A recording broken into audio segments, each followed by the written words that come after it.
Es preciso y es muy necesario que actos como este que organiza la Sociedad Cultural Gijonesa tengan lugar. Una sociedad civil viva, una sociedad civil que cuestione, que se pregunte, que debata, es más necesaria que nunca. Y en ese sentido, pues agradecer a toda la directiva de la Sociedad Cultural Gijonesa, con su presidenta a la cabeza, con Pedro Roldán, pues ese granito de arena que día a día ponen desde hace muchísimos años con diferentes directivas a que la sociedad civil gijonesa se mantenga viva y pueda provocar este tipo de debates en estos espacios. También, como no, agradecer al Centro Municipal del Llano la posibilidad que nos da de tener este debate en estas condiciones y que de verdad que es un verdadero lujo la cantidad y la calidad de centros municipales integrados que tiene la ciudad de Gijón, que yo creo que son un espejo para todas las ciudades, no solo de Asturias, sino de España, y agradecer, como no, a los y las ponentes que os habéis prestado desde el principio a participar de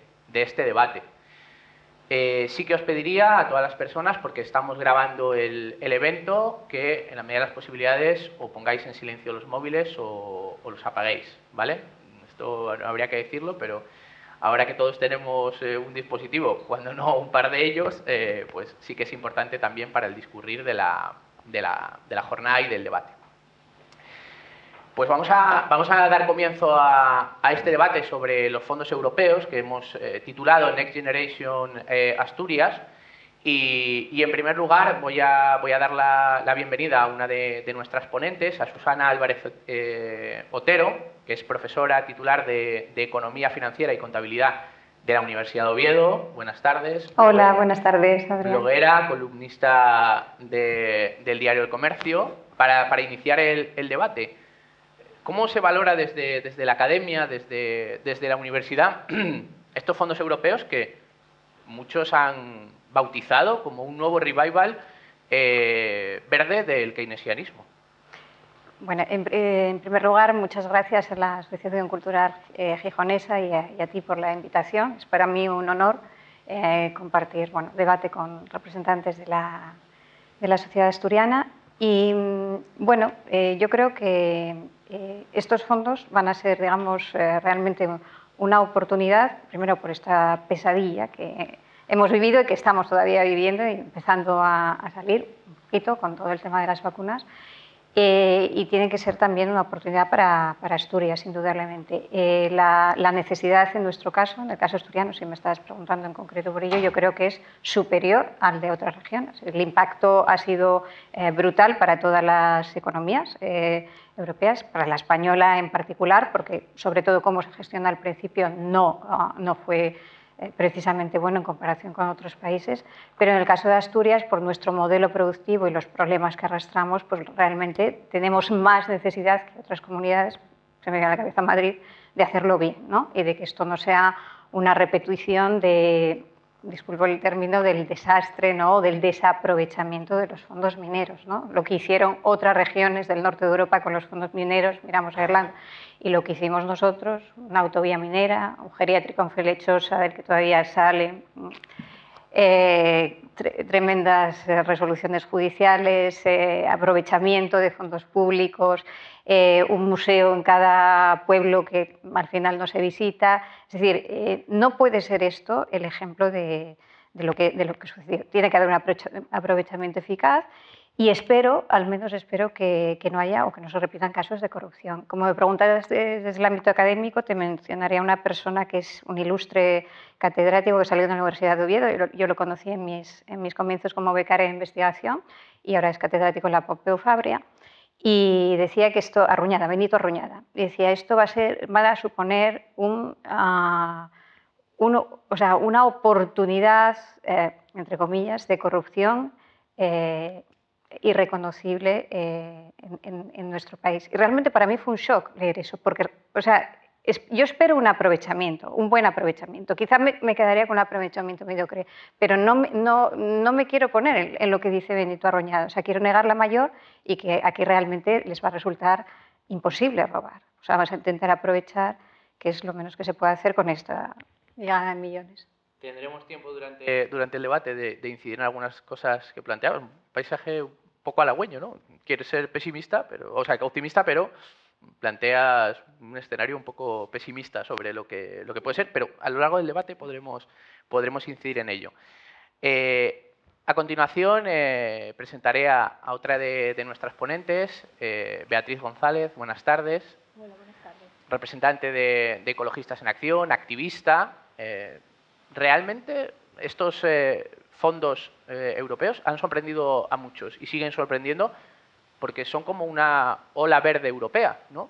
Pero también es verdad que hay muchas personas, muchos colectivos que tienen muchas dudas de cómo van a repercutir esta ola verde europea, que parece que avanza sin ningún tipo de freno, en una sociedad y en una comunidad como la nuestra, pues que ha vivido épocas en que la ola verde le ha pasado por encima y que realmente se está poniendo en cuestionamiento. ¿Cómo se ve eso desde el movimiento ecologista o desde vuestras posiciones? Bueno, en primer lugar, gracias por haberme invitado a este acto. Desde el movimiento ecologista pues somos bastante críticos con los fondos porque vemos que en realidad, aunque en la teoría y por afuera un poco se nos presenta como una oportunidad para cambiar el modelo productivo, que estamos de acuerdo que es necesario cambiar el modelo productivo, llevamos reclamándolo muchos años, pero lo que nos parece es que tal como se han diseñado realmente son un lavado verde, un disfraz, están disfrazados de verde porque ahora es lo que toca, ¿no? Bueno, pues toda la emergencia climática que padecemos, pues ya parece que quienes mandan en el mundo se han enterado y se dan cuenta de que realmente la situación es así. Entonces, con estos fondos, bueno, pues se intenta decir que es para cambiar este modelo productivo, pero cuando vemos los hechos, cómo van destinados, cómo se están gestionando, me parece que en gran medida van destinados a rescatar a aquellas empresas que nos han traído precisamente a esta situación. Entonces, en ese sentido, somos muy críticos. No obstante, pensamos que también puede haber una pequeña grieta por la que colarnos y sacarles un cierto beneficio para la población en general, ¿no? Entonces, bueno, vamos. Muchísimas gracias, Beatriz.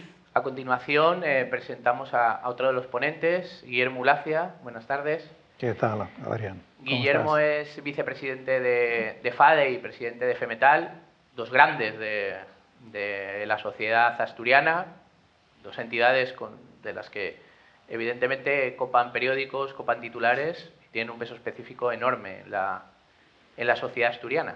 Guillermo, ¿cómo ve la patronal asturiana estos fondos? ¿Cómo se enfrenta la patronal asturiana a un desafío como este? Que ya ves que las dos primeras intervenciones ya han sido duras.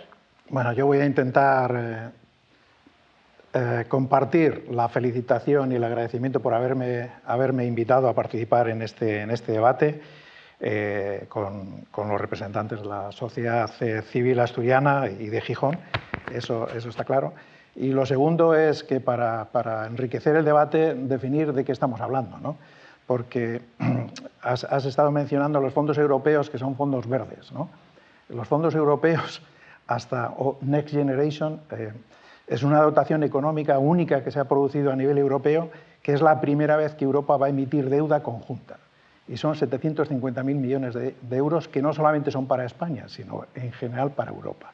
Luego esto creo que es importante que lo hagamos. El 50% van a ser transferencias o subvenciones y otro 50% serán préstamos, ¿vale?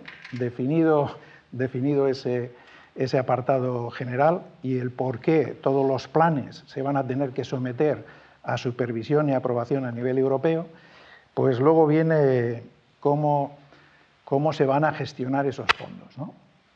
Entonces yo creo que el 4 de abril el Gobierno de España ha presentado el plan, lo ha presentado Europa, todavía no hay un dictamen claro de Europa y solamente lo ha hecho sobre lo que van a ser transferencias, es decir, sobre 70.000 millones de los tan mencionados 140.000 millones, entonces son 70.000. Y lo hace sobre 4 ejes, ¿no?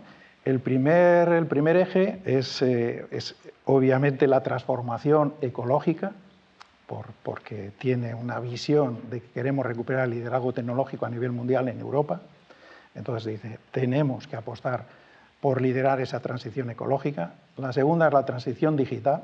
La tercera está relacionada con la cohesión dentro de Europa y dentro de los Estados. Y la cuarta es la igualdad.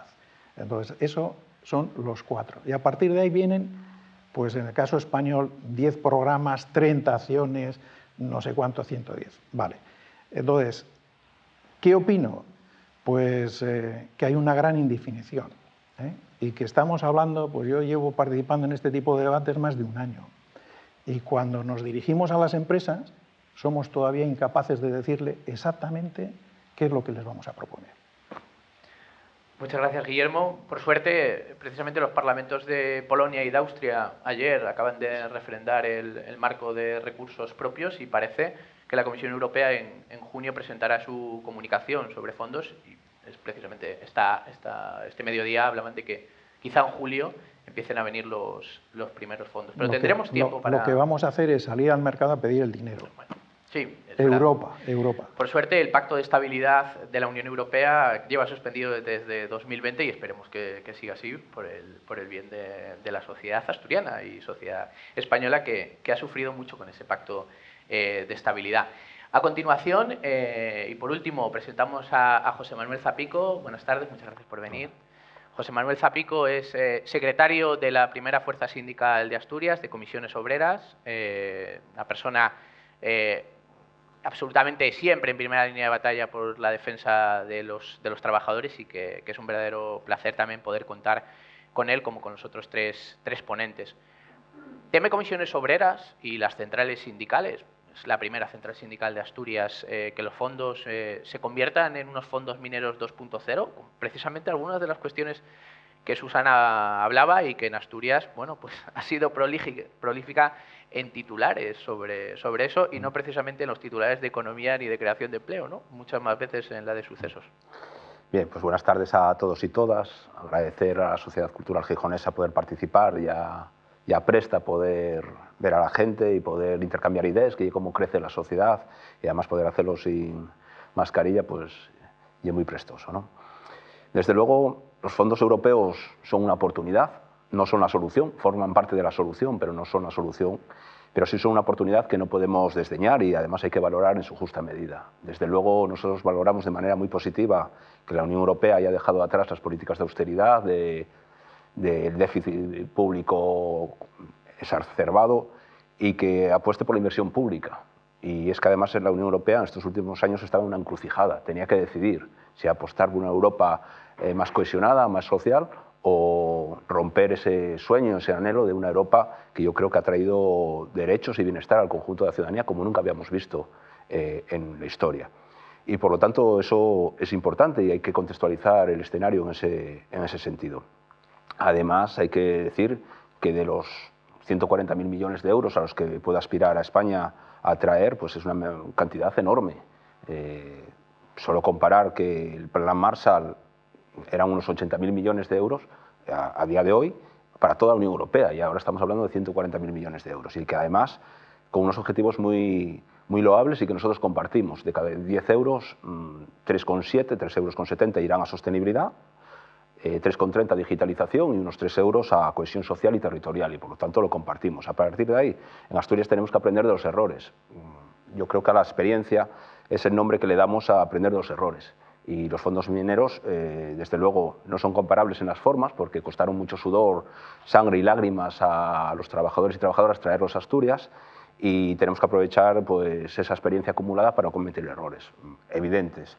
La falta de planificación, la falta de coordinación entre las administraciones locales y autonómicas, la falta de complementariedad de los mismos para atraer valor al territorio y que no sustituyan a recursos ordinarios de las administraciones, como ocurrió con esos otros recursos de los que hablamos, la cuestión básica de la transparencia y del control y sobre todo de evaluar lo que se hace con el dinero público y no pensar en el corto plazo. Yo creo que es un mal de esta cultura en el Estado español, que todo lo hacemos pensando en el rédito electoral a 4 años. Y estos fondos europeos hay que poner las luces largas, pensar en qué sociedad queremos dejar a nuestros hijos e hijas, qué sociedad queremos construir en las próximas décadas. Y para eso, desde luego, es una oportunidad histórica que hay que aprovechar y que dependerá de nosotros y de nosotras, y también dependerá de que el Gobierno del Estado no nos deje tirados con decisiones estratégicas, que el Gobierno de Asturias tenga capacidad de consenso para sacar grandes acuerdos en la Junta General del Principado de Asturias, y dependerá que los empresarios inviertan y arriesguen y demuestren su apuesta por el territorio. Y a partir de ahí nosotros tenemos claro que habrá recuperación económica si hay empleo decente, si hay salarios dignos, si hay servicios públicos de calidad, y que en Asturias habrá recuperación económica y estos fondos europeos tienen que contribuir a ello si tenemos instrumentos para abordar la transición energética de manera justa, para abordar el reto demográfico o para acabar de una vez por todas infraestructuras que son vitales para el futuro de nuestra región. Muchas gracias. Antes Guillermo y algunas personas más, el propio José Manuel aludía a ello. Decir también, pues, en datos, que lo fuerte que es este plan de estímulo, que supone prácticamente el 11% del PIB de España. Esos 140.000 millones de euros que España creo que es la segunda economía de la Unión Europea que más dinero va a recibir con estos fondos, por detrás de otro grande, además con unas características muy similares a las de España, que es Italia, en ese sentido, que es el primer receptor.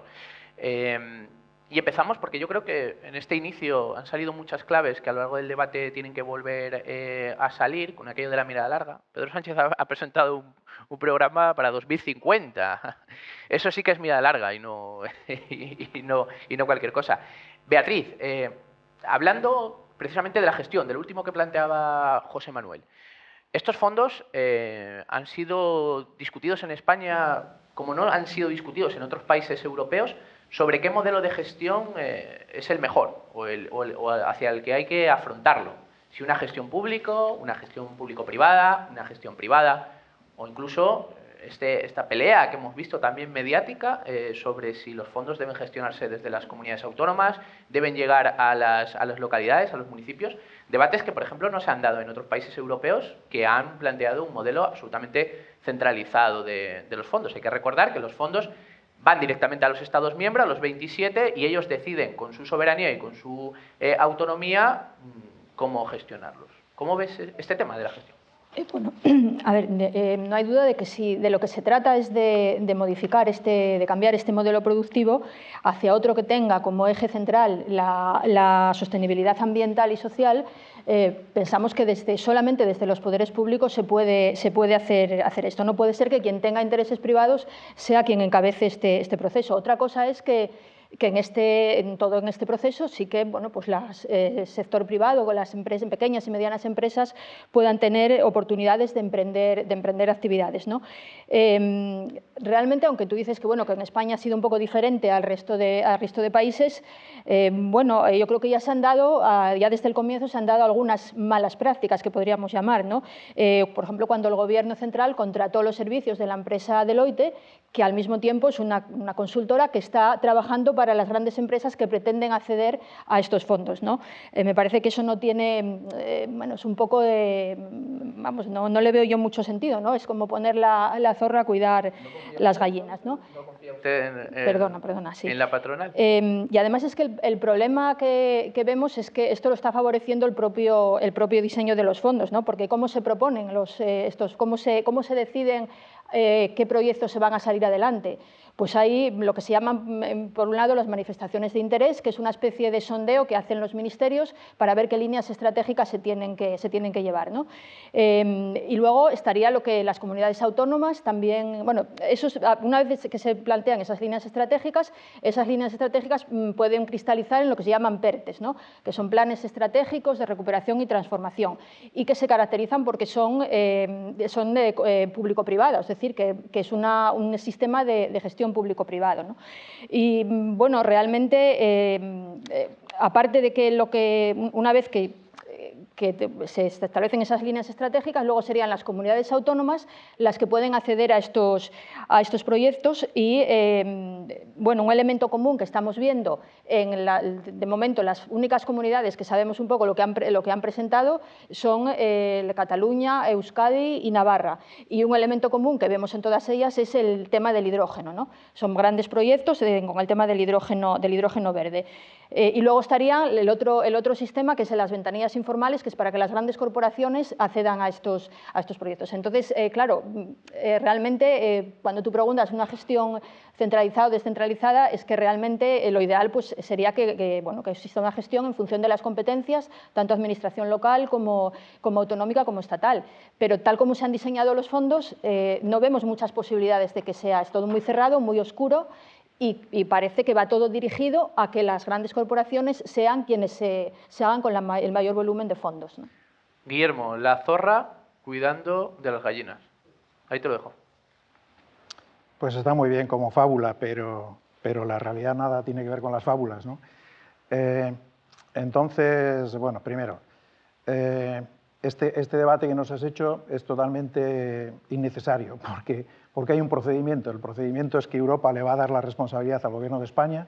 El Gobierno de España ha trabajado con los diferentes ministerios y va a decidir cómo quiere y dónde tiene que invertir, ¿no? Pero podemos pensar y debatir lo que queramos, pero la realidad es que es el Gobierno de España el que ha tomado la decisión de gestionar los 70.000 millones de euros que ha solicitado si finalmente se lo aprueban.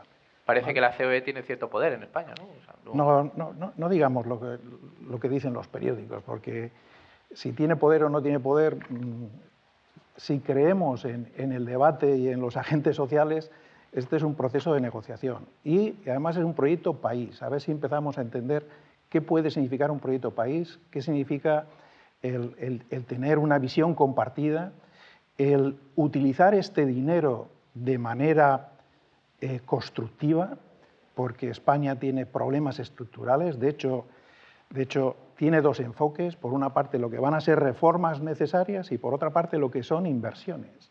Entonces, en cuanto a reformas, pues está la reforma laboral, está la reforma fiscal, está la reforma de las pensiones. Todo eso se ha enviado a Europa y no conocemos nadie, ni la COE, ni los agentes sociales. Yo creo que no conocemos qué es lo que han enviado a Europa, pero han enviado temas a Europa y va a haber esa condicionalidad a la hora de asignar o dejar de asignar dinero.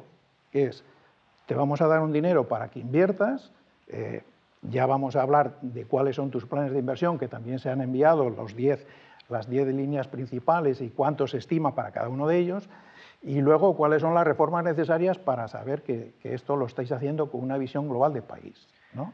Yo creo que es así. Entonces, si es gestión pública... Bueno, el otro tema que ha dicho Beatriz. Otra de las condiciones es necesitamos lo público-privado porque se pretende que cada euro que invierte el Estado sea capaz de activar 4 euros de la parte privada. Si esto no se consigue, si ese diálogo público-privado de trabajar conjuntamente no se consigue, se desmorona todo el proyecto de resistencia, recuperación y resiliencia, que es lo que se trata.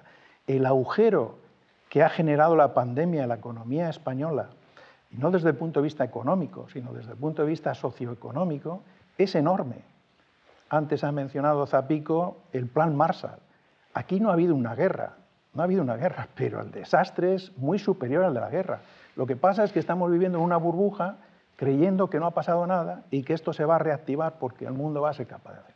Y yo creo que esa es una hipótesis por lo menos falsa. Entonces, es necesario tener claras las ideas, liderar y luego que sepamos que los proyectos no van a venir a Asturias a diferencia de los fondos mineros. No van a venir, vamos a tener que salir a por ellos.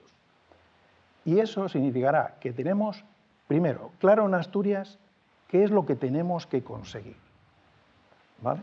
¿Qué es lo que tenemos que conseguir? ¿Para qué necesitamos ese dinero? Para evitar, como decía, bueno, que yo creo que también me voy a referir a Zapico, decía, faltó planificación con los fondos mineros. Pues ahora, pues sería bueno saber dónde queremos invertir. Sabemos que hemos estado recogiendo proyectos, ¿no? Que tenemos... No sé si son 170, 200... 195.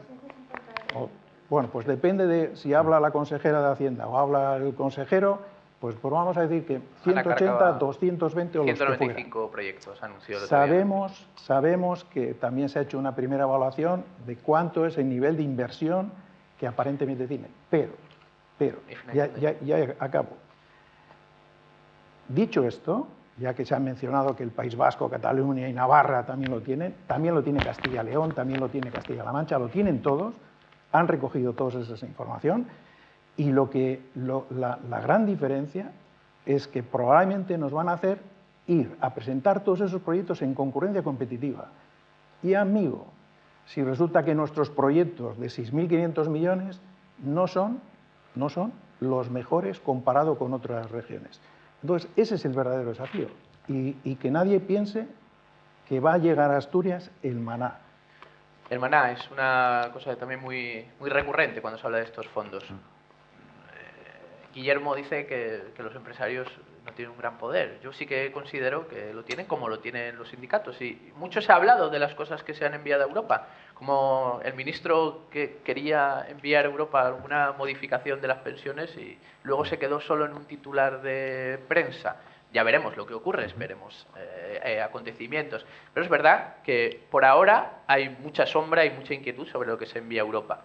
Pero considerando que las organizaciones sindicales tienen un gran peso, las organizaciones sindicales mayoritarias han realizado al menos 6 acuerdos grandes en toda esta situación de pandemia sobre los ERTE, sobre los ERES, pero ¿cómo ven las organizaciones sindicales esa gestión de los fondos? También con una experiencia de la que hablabas, de fondos europeos anteriores. ¿Pública, público-privada? ¿Apostamos por el modelo de consultorías privadas, por ejemplo? Nosotros lo primero que tenemos que hacer es sacar conclusiones de la pandemia, que yo creo que ha puesto a cada uno en su sitio. La primera, que los recortes del año 2008, despidos, austeridad, privatizaciones, tuvieron hoy consecuencias dramáticas en forma de menos camas en los hospitales o menos profesorado en las escuelas. La segunda, que el libre mercado por sí solo está desnudo, que ha fracasado, que es incapaz de resolver las necesidades básicas de las personas, se llamen mascarillas o se llamen ahora vacunas para que no estén al servicio a través de las patentes de unos pocos. Y la tercera, que tenemos que pensar todos menos en el yo y más en nosotros y nosotras. Y pensar en lo colectivo es pensar en Estado. Un Estado público, un Estado fuerte, que proteja a los más débiles, a los colectivos más vulnerables y que no deje a los territorios abandonados. Y por lo tanto la gestión tiene que ser pública, pero una gestión pública compartida, a través del diálogo social, que deja atrás el localismo, las disputas entre municipios o comunidades autónomas por duplicar equipamientos. Un diálogo social que sea eficaz en el sentido de que busque la colaboración público-privada para ir en mejores posibilidades a una concurrencia competitiva donde Asturias, si quiere tener una oportunidad, tenemos que pensar en equipo. Nuestro equipo tiene que ser Asturias en los fondos europeos y apostar por el diálogo social y sobre todo buscar estrategias donde encajen esos proyectos. Y en ese sentido, el armazón que está montando el Principado de Asturias, nosotros lo vemos bien, cuenta con nuestro punto de vista positivo, en el sentido de que se ha establecido un comité asesor de fondos europeos, una oficina de proyectos europeos donde se pueden ver con transparencia los proyectos que se van presentando y además se establece una serie de estrategias a consensuar con el tejido, con los agentes económicos y sociales y con el activo de la sociedad asturiana, desde la universidad a la Federación Asturiana de Concejos, pasando por las cámaras de comercio y después a una exposición pública donde el conjunto de la ciudadanía pueda aportar, de manera individual o organizada. Por lo tanto, el armazón a nosotros nos gusta y nos sentimos cómodos en él. Y pongo un ejemplo. Acabamos de validar la estrategia asturiana para la edificación pública, de rehabilitación y eficiencia energética de edificios públicos. Eso ahora va a salir a exposición pública, pero Comisiones Obreras ha logrado a través de ese espacio de participación que los fondos europeos que vayan destinados a la rehabilitación de edificios públicos tengan como premisa fundamental e importante para optar a esos fondos quitar el amianto de las instalaciones donde todavía pervive. Un cancerígeno que sigue matando de manera silenciosa a cientos de trabajadores y trabajadoras. Bueno, a través de ese formato hemos logrado condicionar que los proyectos que puedan optar en Asturias a la rehabilitación de edificios tengan en cuenta ese cancerígeno y que además hoy hemos presentado una nueva herramienta desde Comisiones Obreras que se llama, es una web que se llama asturiasinamianto.es, que queremos contribuir pues, a ese objetivo, por ejemplo, ¿no? Tratar de tener entornos laborales más saludables y también equipamientos públicos que siguen estando en muchas escuelas, en muchos hospitales, en oficinas, en centros de trabajo de todo tipo. Y ahí hay cuestiones que tenemos que tener muy en cuenta para gestionarlo bien. Colaboración público-privada es fundamental, hay poca experiencia en España. La administración tiene que ser menos burocrática, tiene que ser más ágil y además también buscar espacios de colaboración con la sociedad asturiana, en este caso, para que los proyectos, insisto en esa idea, salgan con la fortaleza del equipo de Asturias. El Team Asturias, ahora que está tan de moda esto del Team Europa, el Team España, el Team Asturias, ¿suena bien? Susana, han salido varios modelos, yo te pregunto, ¿qué crees que es mejor? Por ejemplo, la Cámara de Comercio ofreció al Principado de Asturias la gestión mediante una consultoría privada de los fondos. Rápidamente el Gobierno de Asturias dijo que iba a contratar más funcionariado para gestionarlo. Pero precisamente esta semana la Comunidad de Madrid licitaba ya a Deloitte, precisamente esa consultora privada, por 750.000 euros la gestión de todos los fondos FEDER y de los futuros fondos europeos. ¿Qué defiendes? Yo defiendo una gestión eficiente. O sea, la que se elija, aunque según se nos plantea no se puede elegir, pero me parece bien el debate y me parece bien que lo plantees y en absoluto no me parece innecesario. Me parecería una irreverencia plantear eso. No, me parece que es necesaria una gestión eficiente y personalmente siempre soy partidaria de lo público. Porque sea profesora de universidad pública, mis hijos estudian en escuela pública, a pesar de que a mí me he educado en colegios privados. Soy partidaria de lo público porque pienso que puede haber una gestión más eficiente si hay personal especializado. No quiero decir que en la gestión exclusivamente privada no lo haya, pero si lo público hace lo que tiene que hacer, va a mirar por el interés general. Entonces, en primer lugar, eficiente. Centralizada, creo que mejor, o deslocalizarlo hasta el máximo puede perjudicarnos, pero desde luego una gestión eficiente en la que, y repito, en Asturias no se repitan errores pasados, porque yo soy fan número 1 de la ministra Teresa Rivera. O sea, ¿En qué sentido? ¿Desarrolle? Porque bueno, seguramente desarrollo de que José aquí Manuel... todo el mundo, cada vez que esta mujer habla, se le echen encima porque contra Asturias... Perdón.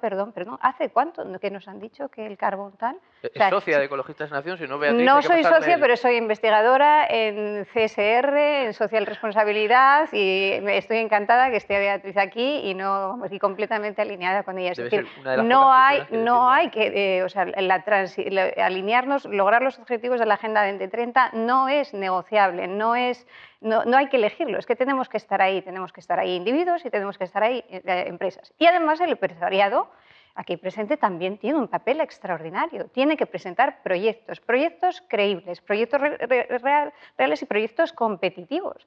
Y no hay por qué tener miedo a la concurrencia competitiva si uno está presentando un buen proyecto. Todos conocemos a gente de empresas, bueno, fulanito aquí, a ver si chupas una subvención y metemos una máquina y utilizar los fondos para utilizarlos de manera real para un cambio en la gestión empresarial, en primer lugar, coherente con esa transición ecológica, porque no tenemos alternativa. Por lo tanto, a mí no hay que empujarme para estar en línea con ellos, sino porque realmente estoy convencida. Aparte, están definidos los objetivos y aquí se han dicho. Por lo tanto, soy partidaria de una gestión eficiente y de que realmente las cosas que se hagan, en primer lugar, sean ciertas, no sea la tapadera, no vamos a poner el proyecto para que parezca que, sino llevar a cabo una transición que hace mucho que deberíamos haber hecho. Tenemos unas térmicas que tienen una fecha de vencimiento, bueno, pues una transición ecológica. No sé si alguien conoce East Anglia One, es un parque eólico submarino que no es que sea una entelequia, lo están haciendo en la costa este de Gran Bretaña y va a alimentar a 600.000 hogares ya. Tiene la suerte de que tiene un fondo marino, arenoso, pero bueno, eso va a sustituir energía. Pues tenemos unas térmicas que tienen un vencimiento. ¿Por qué no podemos tener parques eólicos? ¿Por qué tiene que haber una transición energética, una transición empresarial? Tenemos que olvidarnos del carbón, tenemos que dejar de enfadarnos con una de las mejores ministras preparadas del Gobierno, junto con Calviño y el señor Escrivá, son las personas más preparadas del Gobierno y más convencidas, y asumir nuestros errores y de que hemos tirado los fondos mineros en museos, en un geriátrico con un pufo gordísimo y aplicarnos. Y, por supuesto, una colaboración público-privada y unos proyectos privados competitivos donde se pueden lucir las empresas para hacerlo bien. Abrimos también un turno ahora más abierto sobre esta cuestión. Si quieres, Beatriz. Una matización. Por ejemplo, cuando antes se hablaba de que es una buena oportunidad, hay que pensar que el Pacto de Estabilidad ahora mismo está desactivado. Pero la idea es que se reactive dentro de pocos años, con lo cual corre el peligro de que tengamos que volver a una política de austeridad con recortes y demás, como ocurrió en la crisis desde el 2008. Pero es que además, cuando hablamos de esta colaboración público-privada, que son los PERTEs, que yo no tengo nada en contra contra las empresas privadas, desde luego, pero claro, en el caso de los fondos, lo que está previsto es que sea el sector público quien asuma los riesgos. Es decir, en caso de que una empresa de las grandes corporaciones o empresas privadas las inversiones que hagan no lleguen a buen fin, es el Estado, es el sector público quien va a cargar con la responsabilidad. Es decir, que los beneficios, en caso de que haya beneficios, serán para el sector privado, pero el Estado es quien está garantizando. Entonces, claro, esto es muy peligroso. Estos fondos serían una oportunidad si se gestionaran de otra manera, pero tal como están planteados, el problema es que puede llegar a llevarnos a una nueva época, a unas nuevas políticas de austeridad, ¿no? Entonces, claro, la colaboración público-privada pueda estar bien siempre que el sector privado haga sus inversiones y, bueno, si tiene pérdidas, pues que las asuma. Pero lo que no puede ser es que, como ha sido siempre, ¿no?, que los beneficios son para el sector privado y los perjuicios para el sector público. Y en este caso son las grandes empresas del IBEX 35 quienes están haciéndose o pretendiendo hacerse con un buen paquete de los fondos. Y la garantía va a ser el sector público. Por clara alusión, privatizar gastos y socializar pérdidas. ¿Qué le parece, Guillermo?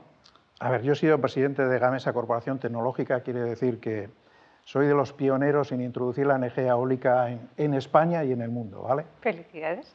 Entonces, eso para que quede claro. En segundo lugar, a ver, la pregunta que has hecho.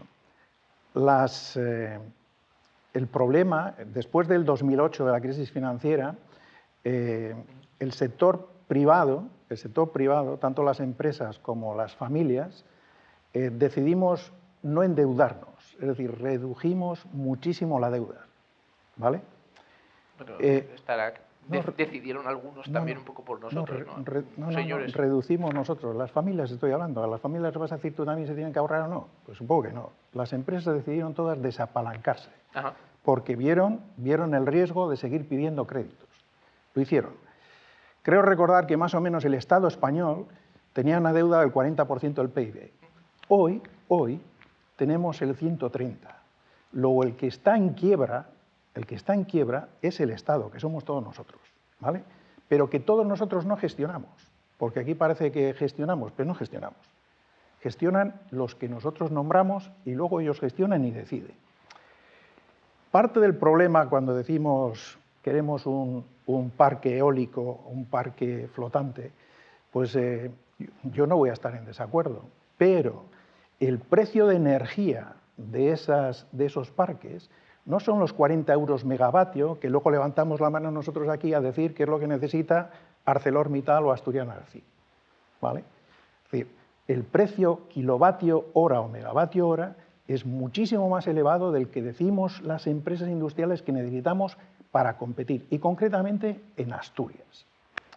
Luego, decir que nuestra solución es poner parques eólicos flotantes, ¿no?, que tienen un coste de generación de energía eléctrica muy superior al de una central térmica de carbón, pues lo voy a dejar ahí, ¿vale? Segundo, las centrales térmicas de carbón las han sacado del mercado, y yo formé parte del comité de expertos de la transición energética, e hicimos la simulación, y lo han sacado del mercado por el precio que estamos poniendo de CO2, ¿vale? Que es una decisión que ha tomado Europa y que yo comparto, pero las hemos sacado del mercado. Eso significa que activos que técnicamente y económicamente son viables, pues porque en Europa hemos decidido, que no es el mayor contaminador en el mundo, porque es un problema planetario, hemos decidido que nosotros queremos ir a otro modelo energético, pues se cierra. Y se cierra en España. En España. Los y dentro de París España... son mundiales, ¿no? No, los cierres de las centrales térmicas de carbón los hemos cerrado en España. Sí. Nos han abierto otros en Europa y siguen abriendo en Asia y siguen abriendo en Estados Unidos y siguen abriendo en la India, ¿vale? Y esos contaminan, no sé si más que nosotros o no, pero contaminan. Entonces, primero, es cómo gestionamos nosotros los activos. Si vemos la transición, la siguiente que van a decir es cerrar las centrales nucleares. No sabemos la cantidad de dinero que conlleva ese cierre. y lo vamos a tener que pagar los españoles, por una decisión política, de política energética. Y si tenemos problemas ahora con el precio de la luz, es por una decisión de política energética, porque existe o no existe, y que fue promocionar la instalación de plantas, huertos solares fotovoltaicos, que se planificó para hacer 400 y conseguimos, con un efecto llamada, hacer 4.000, cuando era el 80% más caro de lo que es hoy en día. Entonces, cuidado, estoy de acuerdo con la gestión eficiente, totalmente de acuerdo, pero pongamos a gestionar a los que saben y dejemos de gestionar por modas, porque luego la deuda la pagaremos los ciudadanos. Y a diferencia de las empresas, que cuando no lo hacen bien desaparecen o se declaran en bancarrota, pues parece como que los estados, lo hagamos bien o no bien, emitimos deuda y no pasa nada. Pues sí que pasa, porque ahora, dentro de Europa, cuando estamos mirando estos fondos, aquellos países como en el sur, ahora acabo, aquellos países como el sur que tienen una deuda más alta, van a salir más tarde y peor de los centroeuropeos. Entonces, vamos a ver si ponemos los puntos sobre las íes y no estamos todo el día con una serie de debates que no nos conducen más que a una opinión, pero luego hay que tomar decisiones. Bueno, las opiniones son importantes y abro un nuevo elemento y empiezo por José Manuel. Los fondos europeos han tenido precisamente mucho debate en el Consejo Europeo donde se aprobaron a cuenta de la condicionalidad. Pregunto, ¿los fondos europeos necesitan condicionalidad? ¿Es necesaria esa condicionalidad? ¿Cuál es la condicionalidad que defiende el sindicato? Sí, es necesaria y lo explicaré, pero me vas a permitir que entre un poco al debate sobre la necesidad de luchar contra el cambio climático. Yo creo que muy poca gente ya con dos dedos de frente no comprende que es necesario luchar contra el cambio climático, que nos va la vida en ello. Pero en esta ocasión yo creo que hay que decir que con los problemas del fin del mundo hay que encargarse de los problemas de llegar a fin de mes. Y aquí el orden de los factores es determinante. Es necesario, pero no podemos permitir que se cierren puestos de trabajo y dejemos a territorios abandonados, que es lo que está ocurriendo. De nada sirve cerrar centrales térmicas en España e importar generación eléctrica con carbón de Marruecos, porque el CO2 no conoce de fronteras, que yo sepa, no se le pone un ejército para pararlo en la frontera, sino que esa lucha tiene que ser global. Y nosotros lo que estamos planteando es que necesitamos la complicidad de los trabajadores y trabajadoras, de la ciudadanía en general, para luchar contra el cambio climático y para lograr esa complicidad, esos problemas que podemos llamar del fin del mundo, tenemos que tenerlos de nuestra parte, y la manera de tenerlos es que generando confianzas, y la mayor confianza es que no pierdan su puesto de trabajo por esa situación. Si en las centrales térmicas de Lada, en Langreo o de Soto de Abarca en Tineo, antes de cerrarlas hubiese un proyecto industrial, por ejemplo, de almacenamiento, pues no habría ningún problema. Al contrario, lo aplaudimos, es necesario, pero es que no hay proyectos y lo que queda son un desierto industrial.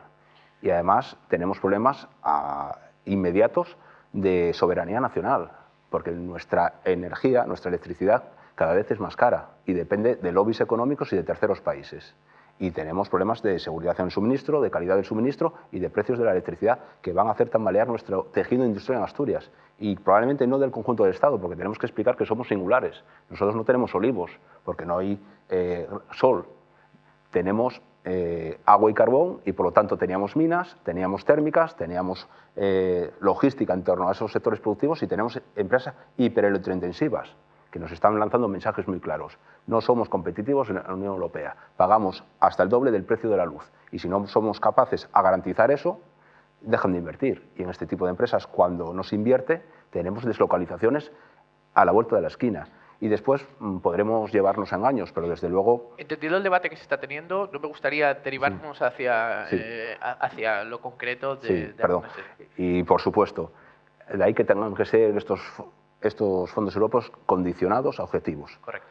Sostenibilidad, la compartimos, digitalización y también cuestiones del modelo social europeo. Por ejemplo, Hungría y Polonia, que estaban bloqueaban estos fondos por cuestiones que hay que defender, de derechos humanos, de defender derechos de inmigrantes, de mujeres, de LGTBI, que esos países están pues muy atrasados respecto a la legislación europea o de falta de independencia del Poder Judicial. Hay que condicionarlos y en concreto aquí también Europa nos va a condicionar para la estabilidad en el empleo, la fiscalidad o la suficiencia y sostenibilidad del sistema público de pensiones. Otra cuestión es cómo España va a afrontar esos retos. Se puede hacer con la mano derecha, que es las pensiones las vamos a hacer, el sistema público de pensiones lo vamos a hacer más sostenible y más suficiente por la vía de los gastos, es decir, reducimos pensiones y cuantía de las pensiones, o por la vía de los ingresos, que es lo que planteamos nosotros, atrayendo más ingresos al sistema a través de más cotizaciones o más impuestos. Fiscalidad. Tenemos un déficit fiscal respecto a la Unión Europea brutal, de 75.000 millones de euros al año. Se nos pide que atajemos esa brecha. Se puede hacer por la vía de la derecha, que paguemos todos y todas impuestos independientemente de nuestra capacidad de renta, o por la vía de la izquierda, que es que pague más quien más tiene. O estabilidad en el empleo.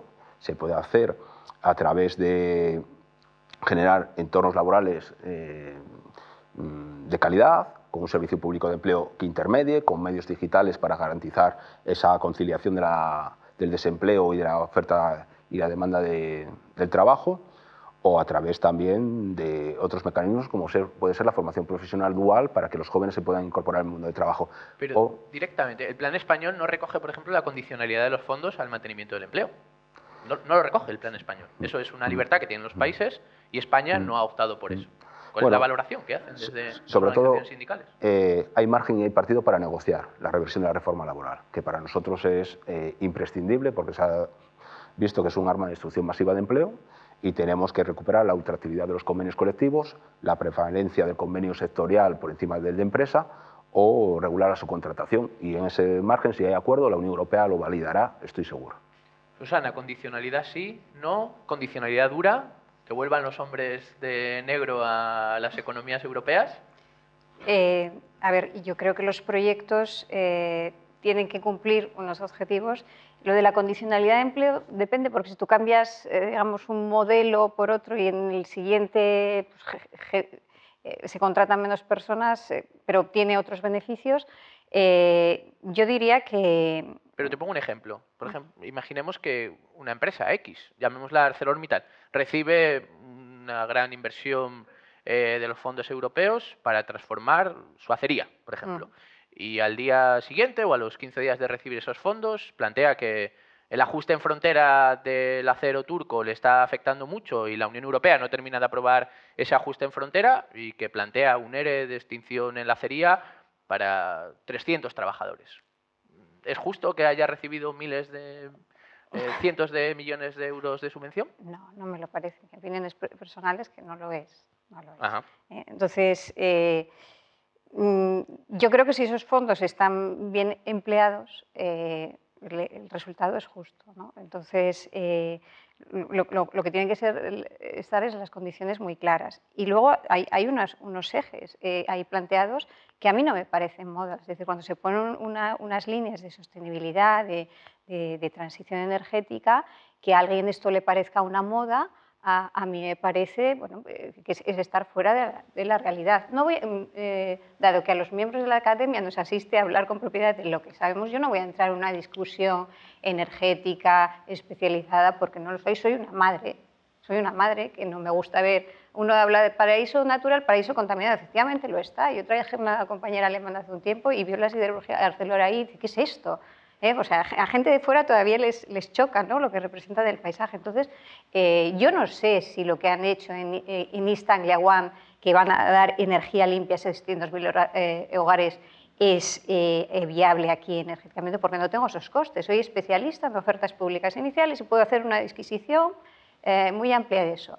Ahora, que a alguien le parezca absurdo o un ejercicio de ignorancia, ¿por qué lo tienen un poco más arriba y aquí no? ¿Por qué no se pueden plantear energías limpias aquí? Tenemos unas térmicas que tienen una fecha de vencimiento. No podemos instalar medios de energía limpia. Yo creo que la transición energética y el transporte es fundamental en Asturias.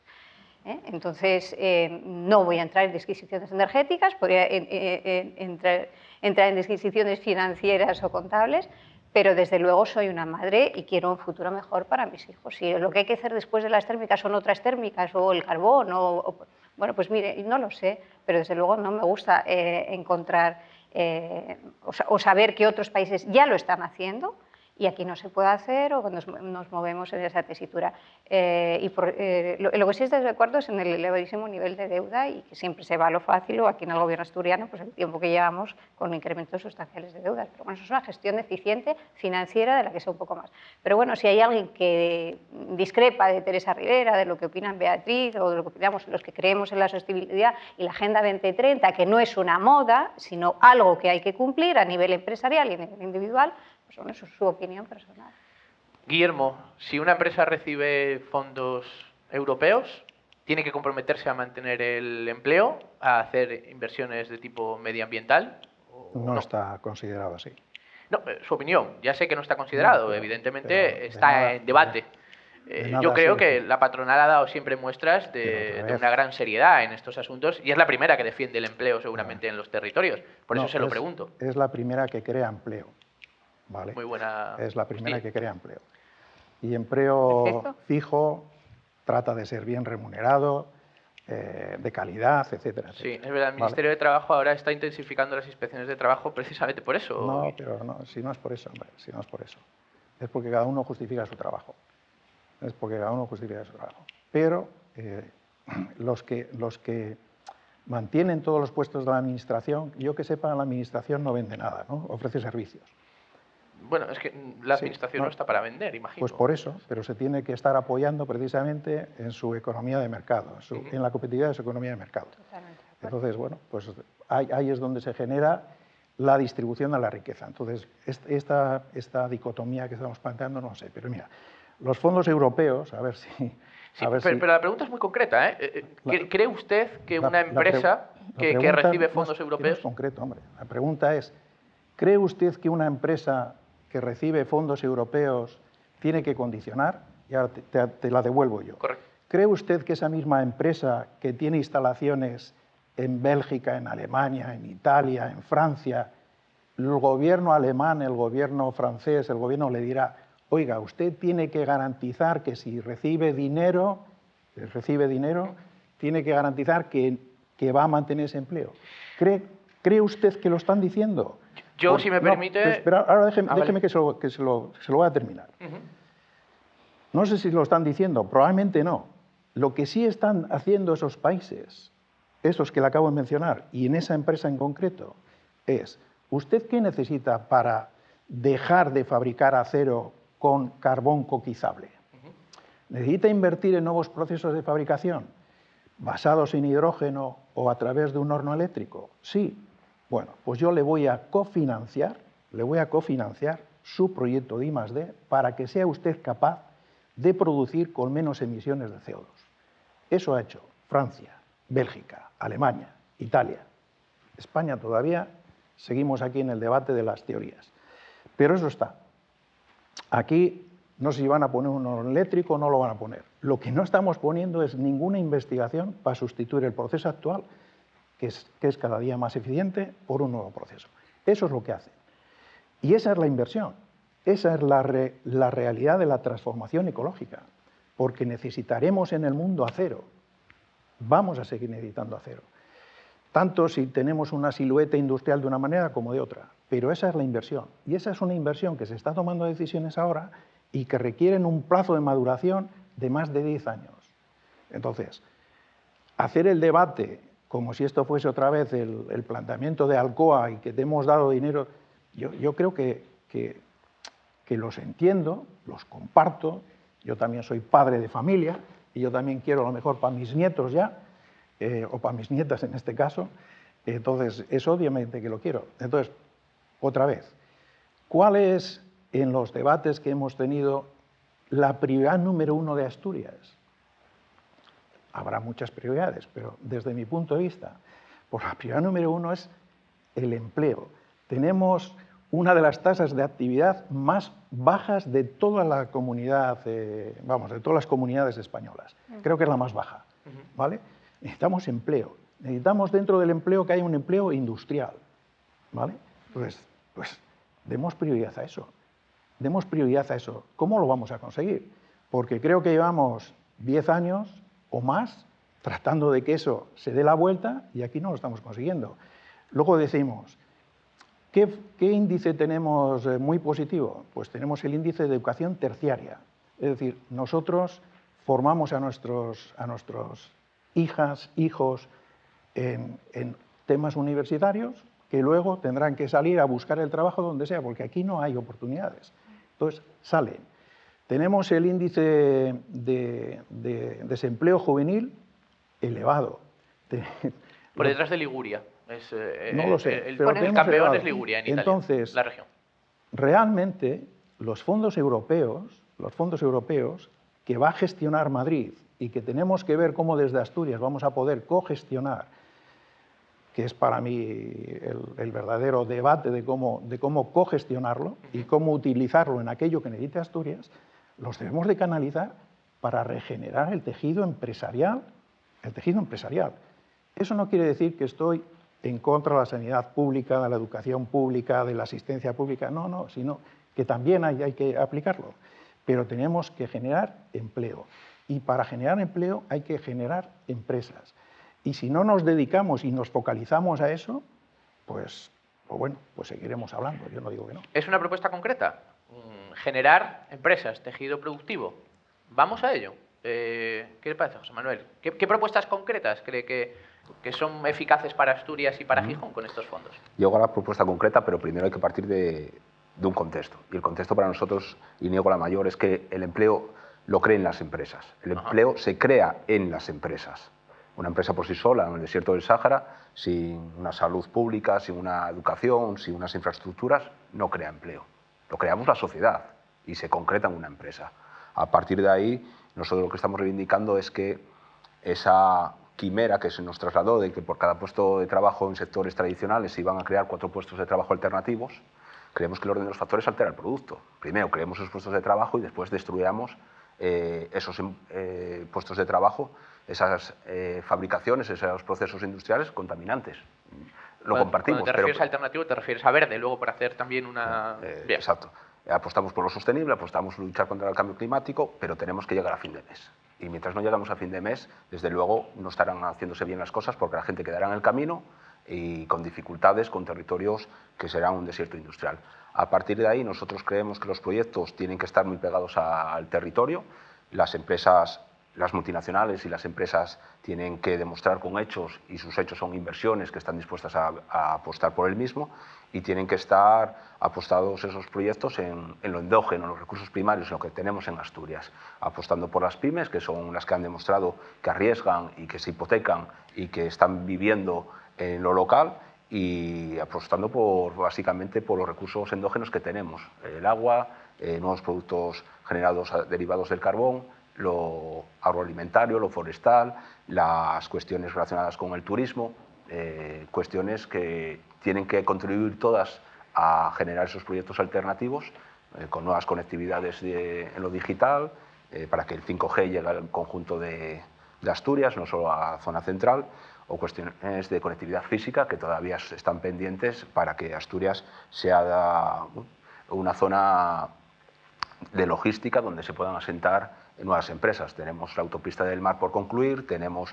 el puerto de Gijón sin accesos, tenemos la Zalia sin subestación eléctrica para poder asentar ahí tejido económico, tenemos el ferrocarril con una situación de cercanías deplorable, la variante de Pajares todavía no está concluida, incumplimiento y retraso continuado, y desde luego pues, en esa serie de cuestiones yo creo que está el debate de dónde podemos centrar. Y no hablaría de localismo, no hablaría de qué proyectos son buenos para Oviedo o para Langreo o para Gijón, porque insisto en esa idea que el equipo tiene que ser Asturias. Tiene que ser Asturias el equipo. Beatriz y Susana, que además habéis defendido una posición ampliamente ecologista. ¿Son los empleos verdes el cuento de la lechera? Como planteaba José Manuel, un poco. No literal, pero sí que es verdad que no están apareciendo esos empleos verdes y en cambio vemos como el sector industrial de Asturias pues está sufriendo las consecuencias de esa ola verde europea. Sí, no sé, bueno, a mí me gustaría un poco centrar, es que yo creo que me parece que nos estamos dispersando un poco en el tema de los fondos. A ver, yo creo que el objetivo del Pacto Verde Europeo, los fondos Next Generation, es el cambiar el modelo productivo debido a la emergencia climática en la que estamos. Es decir, que antes de la introducción de la COVID, el Pacto Verde Europeo fue en cierta manera consecuencia de todas estas movilizaciones, bueno, de las evidencias científicas acerca de la emergencia climática en la que estamos, que tenemos muy poco tiempo, se habla de pues, una década, tenemos que solucionar el problema, tenemos que reducir mucho las emisiones. Bueno, pues ante esas evidencias científicas, las grandes movilizaciones que hubo, sobre todo por parte de la gente joven, pues todo eso se plasma en el Pacto Verde Europeo. Luego, con la irrupción de la COVID, pues se ve reforzado por los Next Generation. El comisario Timmermans, que es de Pacto Verde Europeo, decía que dedicaba los fondos de transición justa a los mineros asturianos en el Parlamento Europeo. ¿Cómo? Perdona. El comisario Timmermans, Sí. que es el comisario del Pacto Verde Europeo, dedicó el fondo de transición justa a los mineros asturianos. Parece que los mineros asturianos están un poco enfadados con este Pacto Verde Europeo, ¿no? A ver, es que yo entiendo que si a la gente no se le da oportunidades de empleo, pues lógicamente tienen que llegar a fin de mes, como antes decía. Pero a ver, es que yo creo que se trata estamos en una situación de emergencia, hay un dinero que la Unión Europea pone a disposición, se trata de gestionar bien ese dinero. Antes hablabas de las condicionalidades, es que realmente las únicas condicionalidades que hay ahora es que los mercados, condicionalidades para que los mercados financieros recuperen el dinero prestado. No hay condicionalidades, si estamos ante una emergencia climática, las condicionalidades deberían de ser de carácter, efectivamente, de carácter ambiental. Antes de que se pusieran en marcha los Next Generation, hubo un primer paquete de rescate a empresas que no tienen nada de verde, o sea, empresas petroleras, empresas de aviación. Entonces, a ver, yo creo que los fondos hay que dedicarlos a lo que, precisamente para el objetivo. Y yo creo que no se están planteando de esa manera. Entonces a los Asturias, trabajadores de Airbus de Puerto Real, que precisamente se dedican a la industria aeroespacial española, europea, que es estratégica, ¿qué les diríamos? Porque están solicitando fondos europeos. A ver, es que yo entiendo que los trabajadores tienen que reclamar empleo, pero es que es el sector público quien tiene que decidir hacia dónde se dirigen, ¿no?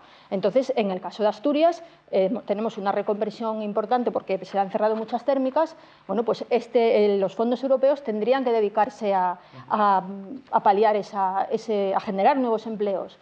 Entonces, pero claro, hay que gestionarlo bien. En el caso de Asturias, antes hablabas del ferrocarril, pues precisamente el tener un ferrocarril a nivel asturiano, un ferrocarril de cercanías bien conectado, eso sería uno de los proyectos que podrían ser perfectamente financiados y que también generarían empleo y mejorarían mucho la vida de la gente. Contribuirían además a disminuir el tráfico privado, que es de lo que se trata, en cierto modo, ¿no?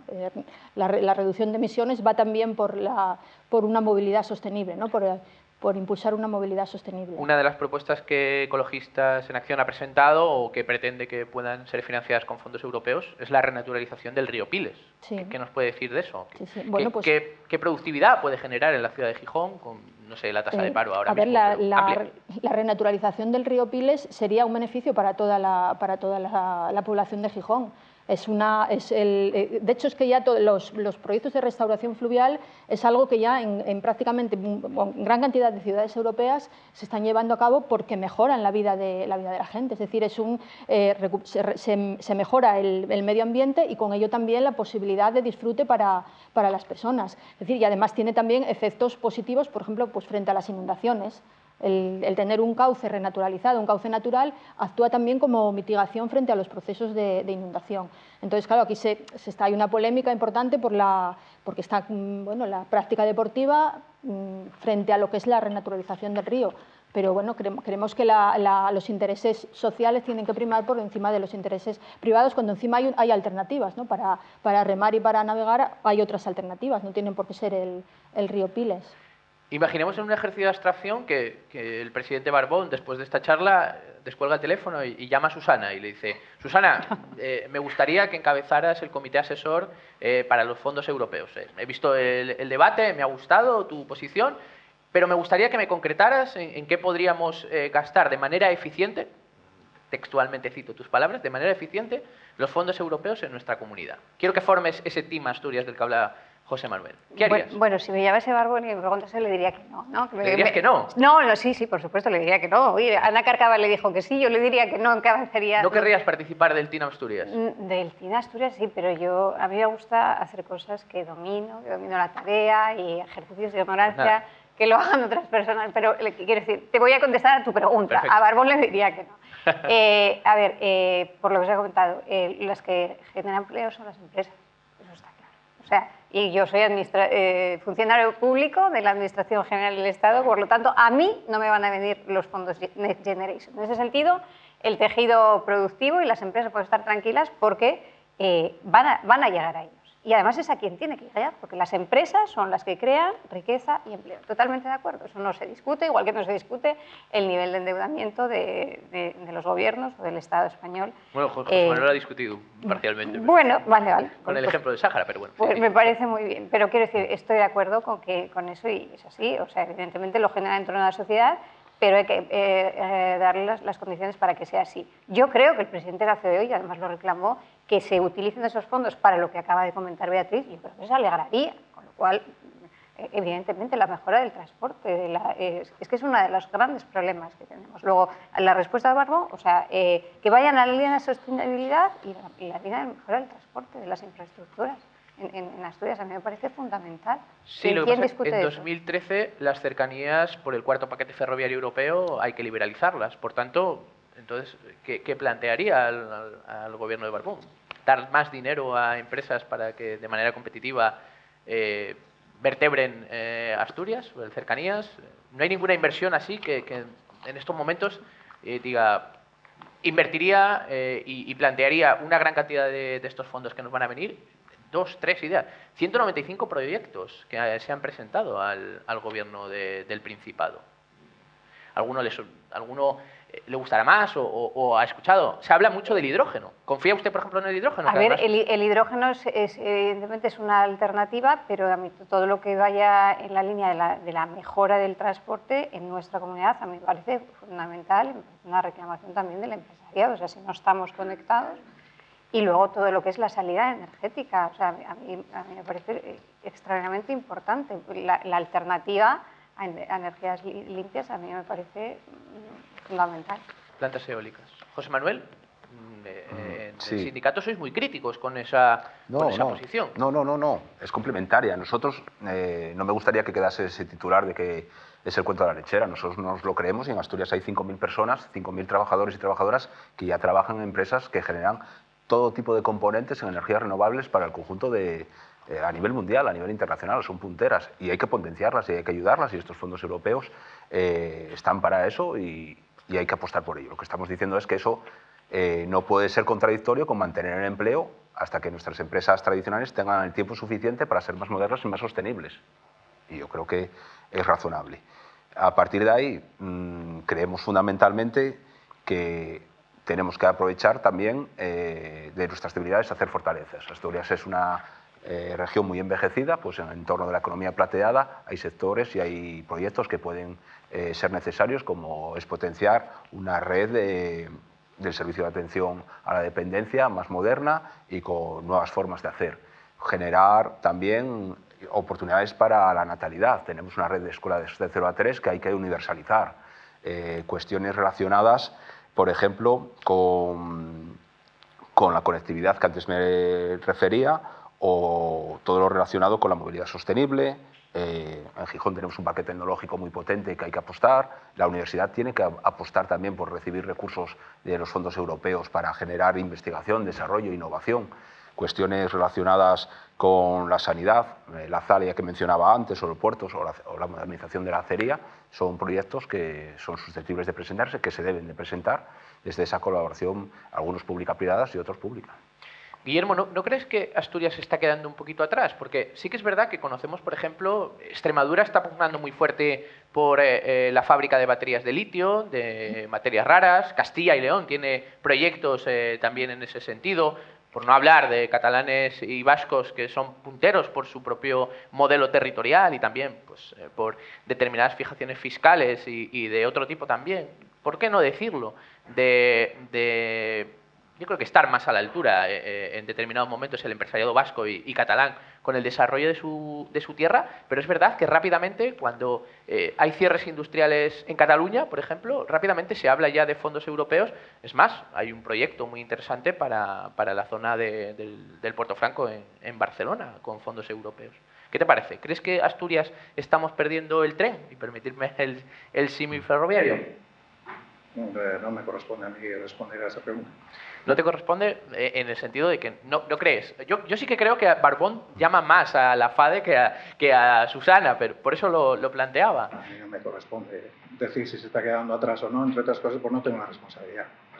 Pero voy a ir, como solía decir, voy a mi libro y voy a intentar, ya que nos queda poco tiempo, te voy a dar otro tipo de información.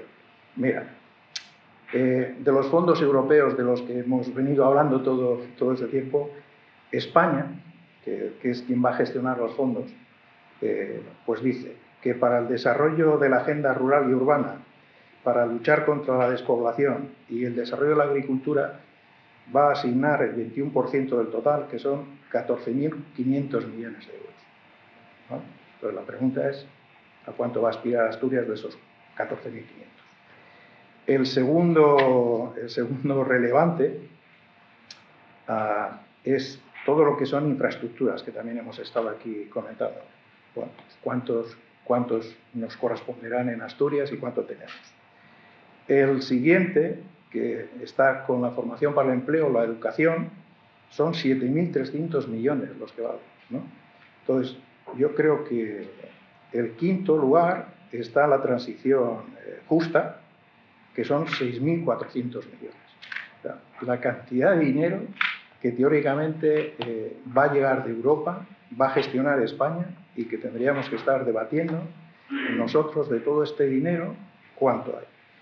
Cuánto hay y cuánto creemos que Asturias necesita en estos 9, 10 apartados, ¿no? Y tendríamos que estar debatiendo y viendo si los proyectos se pueden mejorar, si son públicos, privados, etcétera, etcétera. Y hay uno que es curioso, que es modernizar la administración. Y para modernizar la administración también, pues creo recordar que es algo así como 4.000 y pico millones, ¿no? Entonces, pues tenemos que estar hablando también de cómo vamos a modernizar en Asturias nuestra administración. Y para el ámbito industrial y para la pequeña y mediana empresa, modernizar y digitalizar es lo que viene a decir, incluyendo la industria del turismo y fomentando el emprendimiento, ¿vale? Y para eso la partida número 1 son 16.000 millones. Bueno, con todo esto es que tenemos 80.000 millones y lo que tendríamos que estar preguntándonos es qué necesitamos hacer nosotros para obtener el mayor número posible de millones e invertirlo adecuadamente aquí. Ese es para mí el verdadero debate, ¿no? Pero es mi forma de interpretarlo. Y entonces, ¿me estoy quedando atrás o me estoy quedando atrás? No lo sé. Yo tengo la doble suerte de que sí participo también en el debate en el País Vasco y en el País Vasco ya hemos hecho un proyecto que se llama NEXT, que es del 20 al 26, en qué se van a utilizar los dineros que aparentemente queremos que lleguen al País Vasco. Aquí se está trabajando en estrategias al 2030, etcétera, y bueno, pues hay una planificación energética que está bien planteada, donde viene el almacenamiento, donde se va a potenciar la biomasa, etcétera. Pues eso está bien, y serán proyectos que emerjan. Pero aquí la pregunta es, ¿y qué se va a hacer en la modernización de la administración, de esos 4.000 y pico millones? ¿Qué vamos a hacer en el sistema de educación para el empleo? ¿Cómo vamos a utilizar esos 7.300 millones? Bueno, pues hagámoslo. Después, algún apunte más del debate, y no con el ánimo de decir que están equivocados, porque aquí todos tenemos motivos más suficientes para tener opinión y fundamentada. En Asturias tenemos a veces la impresión de que tenemos un nivel de contaminación altísimo, ¿no? Y es verdad, cuando uno mira el mapa, en Europa, un punto negro aparece aquí en Asturias, ¿vale? Y es así. Pero se centra en 20 empresas, 20 del total de empresas que hay, y dentro de esas 20 empresas, el 85% lo producen dos, ¿vale? Una es EDP, lo digo porque es público, está ahí, ¿no? Sí. Una es EDP y EDP por las centrales técnicas de carbón. Ya están cerradas, se ha acabado, ¿vale? Muerto el perro, se acabó la rabia. Y la otra es ArcelorMittal, que no puede reducirlo porque su proceso de fabricación obliga a tener el carbón. y tendrá que sustituir ese proceso, ¿vale? Pero no lo puede. Las siguientes empresas, todas tienen un nivel de emisión razonablemente bajo y todas tienen procesos que tendrán que invertir para seguir reduciéndolo. Pero el conjunto de las empresas en Asturias no está relacionado con esa problemática de emisiones de CO2. En cambio, lo que llaman sectores difusos, que es todo lo que es lo residencial y el transporte, pues hay que plantear cómo vamos a hacer que esas emisiones de CO2 ligadas a esos sectores también se reduzcan, y hay que hacer mucha inversión. Y precisamente es la número 2 cuando se está hablando de la rehabilitación urbana, donde se está poniendo énfasis en que se disminuya el consumo energético, se incorporen las nuevas tecnologías para facilitar la sanidad del futuro, para facilitar la dependencia del futuro y para tener accesibilidad. Entonces, esos son los grandes proyectos a los cuales tendríamos que estar trabajando en Asturias con proyectos público-privados, privados, públicos, todos haciendo propuestas para que tengamos una Asturias mejor. Y todo lo demás, si yo voy por delante, los otros van por delante, pues es buscar siempre, hay un debate que estamos diciendo, es que, a ver, los catalanes, los vascos, sus votos, claro, pues como se necesita el equilibrio en el gobierno, pues enseguida pasan la factura, ¿no? Y dices, vale, eso es un hecho. ¿Lo vas a poder cambiar? No, pues si no lo vas a poder cambiar, ¿para qué sigues discutiendo eso? La cuestión es, tú, en lo que es tu ámbito de responsabilidad, también no sé si me educaron a mí en la universidad, ¿tú qué vas a hacer? Cada vez que señalas a alguien, esto es una cosa muy antigua, cada vez que tú señalas a alguien, pues pones un dedo aquí, ¿no? Entonces señalas. Pero hay 3 que te están diciendo, ¿y tú qué haces? Muy interesante. ¿Vale? ¿Tú qué haces? 3. Luego, no deja apuntar. Y por si fuera poco, el resultado de señalar y no contestar 3 veces tú qué haces, es este, que pega un tiro al aire y no saber dónde va a salir. Pues yo creo que, basado en esta pequeña anécdota, lo más importante que podemos hacer es no compararnos, sino trabajar en el objetivo. Y para eso tenemos que tener una visión compartida. No podemos trabajar en silos. Tenemos que, lo que estamos haciendo ahora, compartir. Todos los puntos de vista son válidos, pero hay un determinado momento, y ahora me callo, hay un determinado momento que de los puntos de vista hay que decir, vale, pongámoslo y digamos qué va primero y qué va después. Aceptemos y pasemos a la acción. Pongamos síntesis, qué va primero y qué va después. Gijón, precisamente, es un elemento... bueno, las políticas de movilidad están revolucionando últimamente la actualidad gijonesa, con las ecomanzanas que están buscando fondos europeos. ¿Qué os parece? Abierto, incluso. Beatriz, Susana, José Manuel. Yo, que soy obetense de pro y vivo desde que me casé hace 20 años en Gijón, sigo esperando que haya una estación de autobuses decente. ¿Qué le parece? Parece que el plan de vías, por lo de la estación intermodal, no va a recibir fondos europeos. No, pero es decir, que cuando se habla de tal, que nos acordamos que tenemos una estación de autobuses que da pena.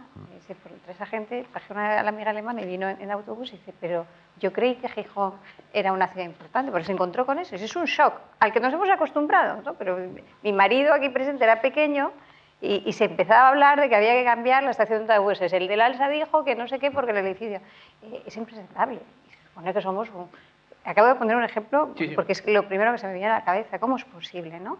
Que la inacción, ya no de este gobierno local, sino de los sucesivos, y sigamos teniendo en Gijón esa estación de autobuses? Pero es un ejemplo de que a veces se empieza a hablar y no se dan las cosas. Y es terrible. Somos la ciudad más poblada de Asturias y es indecente, o sea, no tiene otro nombre, ¿no? Pues eso, por ejemplo, básico, ya, porque si queremos ser un punto de atracción turística, ¿cómo vas a atraer a la gente? Y la tienes en esa estación. O sea, a nivel local, pues lo sabrá la señora alcaldesa, no lo sé. Tenemos un problema, o sea, ciudad turística, una hermosa playa, parecen manchas de carbón. ¿Alguien se cree que es el Castillo de Salas? Hace mucho que se hundió. ¿De dónde viene ese carbón? Bueno, hoy el puerto ha presentado un informe que dice que son del Castillo de Salas. Son del Castillo de Salas y ese... Bueno, no lo sé, tampoco repito, puedo hablar técnicamente de ofertas públicas especiales. Hay ahí carbón en el Musel. No se puede cubrir, por si acaso viene de ahí. Santander tiene cubierto el carbón. A mí me parecería, no sé de qué forma se cubre, soy financiera, no sé, pero bueno, vamos a taparlo, por si acaso viene de ahí, por si acaso los vientos, pues es una vergüenza. Otra vez, son, como ciudad turística, me parece que son dos cosas. Limpiar la playa y poner una estación de autobuses decente sería importante. Eso ya para empezar. José Manuel, ¿qué podrías tu prioridad? Sí, rápidamente y de manera muy clara. La primera, el mantenimiento del empleo de la industria tradicional, que necesita tiempo, por lo tanto tienen que venir inversiones para hacerse más moderna y más sostenible. La segunda, abordar el reto demográfico con cuestiones que generen calidad de vida a la población más envejecida y también oportunidades a la natalidad y a la atracción de inmigrantes para generar población. Y la tercera, conectividad, tanto digital como de infraestructuras, y ahí la movilidad sostenible es básica. Claro. Beatriz, Sí, como manzanas, como... Yo antes comentaba el tema del ferrocarril, que a nivel de Asturias necesitamos un ferrocarril que conecte la mayor parte posible del territorio, y en el caso concreto de Gijón creo que es prioritaria una estación intermodal que permita conectar el tren con los autobuses urbanos y que a partir de ahí podamos llegar desde una estación central, podamos desplazarnos a cualquier punto de Gijón en autobús, y todo eso tendría que redundar en una disminución del tráfico privado. Me parece que es una actuación prioritaria para Gijón ahora mismo y que englobaría pues, a toda, realmente sería positivo para toda Asturias, ¿no? Algo así podríamos plantearlo también para Oviedo, es decir, la necesidad de que sea el ferrocarril el medio de transporte fundamental en Asturias. Bueno, la de Oviedo está mejor, ¿eh? Voy a mi ciudad natal y la estación de autobús de Oviedo está mejor, el ferrocarril al lado. Vamos, tiene más sentido de lo que hay aquí, pero bueno, estoy de acuerdo contigo. Hemos hablado poco del parque científico. Lo citó José Manuel, el polo tecnológico de Gijón. Me interesa saber, ¿creéis que es prioritario que Gijón invierte ahí? Y es verdad, somos el punto negro de Europa, pero yo creo que podemos sacar pecho porque las empresas asturianas son una de las que mejor masa salarial tienen a nivel de toda España. Es verdad que los empleos industriales de las empresas asturianas pueden sacar pecho con eso. Les pregunto por el Parque Científico Tecnológico, no entendiéndolo como una cuestión local de Gijón, sino como una cuestión global de Asturias, ¿no? La aldea global que se llegó a llamar. Desde luego, el punto de partida de análisis es ese. No es un equipamiento importante para un municipio, sino para Asturias. Y desde luego el Parque Tecnológico es motor del conocimiento, el desarrollo y la innovación en nuestra región, junto con la universidad, que juega un papel fundamental.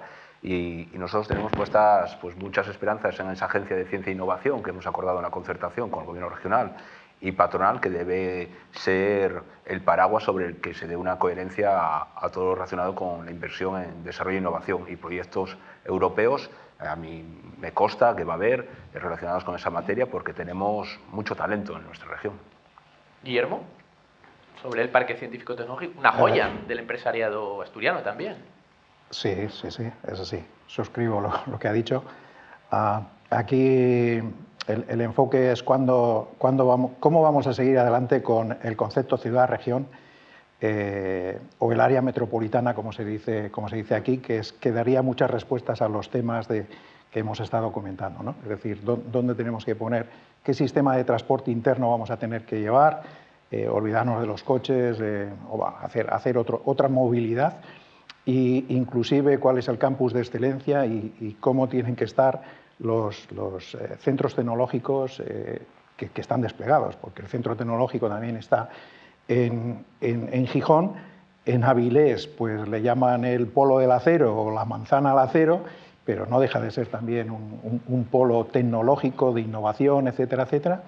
Entonces lo que tenemos que hacer es buscar masa crítica, porque una de las cuestiones, estando de acuerdo en que tenemos talento y tenemos empresas, es que todavía somos muy pequeños para compararnos con otras comunidades y con otros países. Entonces hay que ir a ese concepto de racionalidad o de área metropolitana, donde seríamos 850.000, donde tenemos 2 puertos, tenemos que conocer los desafíos de los puertos. El puerto de Gijón es el líder, pero es de graneles, es decir, que está muy ligado a todo el movimiento de carbón, y si decimos que en su momento el carbón para la siderurgia va a tener que desaparecer, pues ya sabemos que toda esa actividad hay que sustituirla. Luego creo que ha sido Susana cuando ha dicho aquello, desde cuándo sabemos que las minas se tienen que cerrar, pues aquí ya sabemos que esa actividad va a ser descendente, desaparecerá. Entonces, sí a lo que son parques tecnológicos, concepto metropolitano, conectividad entre los centros de conocimiento, conectividad física, conectividad digital en toda esa zona asturiana, porque si no lo tenemos, pues tendremos menos oportunidades que otras comunidades que apuestan por tener esa visión conjunta, ¿no? Beatriz, Susana, no sé si queréis aportar algo a y si no pasamos a las preguntas del público. No. Vale, la primera pregunta que se nos plantea desde el público es que, bueno, pues estos fondos, como lo estamos viendo aquí, pues merecen y creo que reclaman debate, análisis, acuerdos amplios, planificación, colaboración entre las administraciones públicas y los agentes sociales y económicos.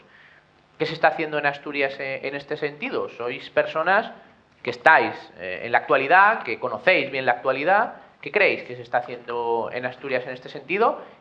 ¿Y qué no se está haciendo y qué se debería hacer? Empezamos, si os parece, por Beatriz. Pues la verdad no te sabría responder. Realmente en el tema de los fondos yo creo que es todo bastante oscuro. O sea, realmente lo que sabemos es porque, bueno, intentamos un poco indagar en documentos y demás, pero yo realmente no sé qué proyectos tiene planteados el Principado para los fondos europeos. Entonces, sinceramente no te puedo decir, no sé lo que se está haciendo porque me parece que está siendo todo bastante oscuro. Es una respuesta. En realidad, es lo que te puedo decir. Guillermo. Yo lo que sé es que se ha abierto una oficina de gestión de fondos europeos, que depende de la Consejería de Hacienda, que es la que obviamente está negociando o va a negociar los fondos europeos con Madrid y las diferentes variantes que se tengan que hacer. Entonces, esta es una. Y dos, que para saber cuántos proyectos se podrían estar gestionando, pues las diferentes direcciones generales o las diferentes consejerías han invitado en un proceso participativo, en algunos casos hasta la sociedad civil, en otros más a las empresas, para que a través de las manifestaciones de interés o a través de proyectos individuales, pues fueran presentando, en base a unas fichas que prepararon, unas líneas generales de lo que serían los proyectos, ¿no? Que es lo que ha dado lugar a decir, pues eso que hemos estado antes debatiendo, si son 190, 200 o los que fueran. Y se han ido clasificando por diferentes líneas, que se sobreentiende que son las convocatorias que van a hacer desde España o las convocatorias que se van a hacer desde Asturias para que los proyectos se vayan presentando y se vayan aprobando, ¿no? Entiendo también que aquí hay un concepto que no ha salido, que es que los proyectos tienen que ser maduros, es decir, porque la ejecución de los proyectos se tiene que hacer antes del año 2023, es decir, el 70% a finales de 2022, y esa es una condición también que hay que ver cómo se gestiona. Entonces, pues todo esto es lo que yo sé que se está haciendo. Nivel de detalle, pues como Beatriz, no sé cuáles son los proyectos. Susana. En mi caso yo creo que sé bastante menos que los dos que me han precedido, ¿no? O sea, aparte de la información de prensa y demás. No sé si es la Consejería de Hacienda que se carga más personalmente y además por conocimiento muy directo de las dos personas que más implicadas están. Yo no tengo grandes esperanzas respecto. Estás dejando duras declaraciones. ¿Que le dirías que no espero que no sean titulares. No, bueno, pues el consejero de Industria fue compañero mío muchos años, entonces conocer a una persona lo que es capaz de hacer, pues bueno, pues, yo no sé, yo no cogería esa consejería. Preferiría que estuviese el anterior, sinceramente. Tengo una gran opinión del anterior consejero de Industria. Espero que la infraestructura funcione de la propia consejería y en general de los últimos gobiernos de Asturias tengo una pésima opinión. Una pésima opinión en la medida en que cada vez hemos ido a menos. Veo que hay muchas reticencias a querer cambiar algo. Se les habla de un plan, no sé, de gestión del aeropuerto y les suena ruso. Es decir, hay mucha pasividad, mucha complacencia, mucho estoy en el cargo y pasan 4 años. y creo que somos una comunidad muy castigada. Ojalá me equivoque, ojalá algo se sienta tocada y, hombre, vamos a ampliarlo bien, pero ya te digo, conozco muy directamente a esas personas y en concreto no tengo una gran opinión a nivel profesional de algunas de ellas, una en concreto, pero quiero equivocarme, quiero que haya una salida importante de esos proyectos y confío que los proyectos planteados por las empresas sean viables y coherentes con las leyes planteadas. José Manuel, que además siempre tiene muy buena información. No, bueno, nosotros participamos del Comité Asesor para los Fondos Europeos al Principado de Asturias, que es un órgano colegiado y paritario, formado a partes iguales por la representación de la Administración, con el tejido económico y social más representativo de Asturias, donde está la patronal, estamos las organizaciones sindicales más representativas, la FAC, ACON, la Universidad de Oviedo, y a partir de ahí se crea la Oficina de Proyectos Europeos, donde las personas con interés y las organizaciones con interés pueden ir presentando sus proyectos, y se elabora el mapa de estrategias, que es el momento, la fase en la que nos encontramos. Hay la planificación de la elaboración de unas 20 estrategias en Asturias que abordan pues, todo el tejido económico de nuestra región. Nosotros participamos de manera más activa en aquellas donde tenemos más representatividad, más capacidad de influencia, estrategia energética, estrategia de rehabilitación de edificios públicos y privados para eficiencia energética, cuestiones de transición justa, estrategia industrial, digitalización, economía circular, cuestiones relacionadas con el envejecimiento o los cuidados. Y esas, según se van consensuando en una primera fase, saldrán a información pública y se trata ahora de enriquecerlas, de encajar pues, todos estos proyectos que estamos hablando en esas estrategias para que puedan tener cabida en los fondos europeos que puedan llegar, muchos o pocos, dependerá de nosotros, que acertemos en el análisis, en el diagnóstico y en las propuestas para presentar proyectos solventes. Y eso, garantía de hacerlo, será que trabajemos en equipo. Una de las frases que dijo antes Guillermo sobre los proyectos maduros, precisamente parece que se leyeron la mente de una persona que conoce muy bien Europa y que ha trabajado en instituciones europeas. Actualmente es el portavoz del Partido Popular en el Ayuntamiento de Gijón, Alberto López Asenjo, que nos pregunta, ante un escenario tan incierto con la concurrencia competitiva, que fue una de las primeras cuestiones que planteaste, Guillermo, ¿no sería deseable trabajar con proyectos maduros? Que precisamente fue una de las cuestiones que has planteado.